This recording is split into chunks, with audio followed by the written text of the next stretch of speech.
প্রয়োজন দাঁড়ায় 1 ঘন্টা দাঁড়ায় থাকবেন, মহিলাদেরকে একটু জায়গা দেবেন, ওরা যাতে বসতে পারে, তারা বসতে দাঁড়ায় থাকতে পারবে না। রহমানুর রহিম।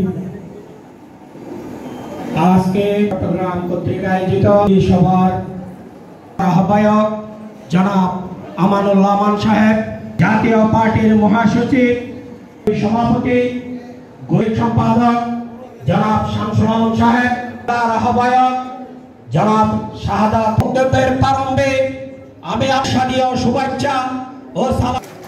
সংগ্রামী সাথী ও ভাইয়েরা,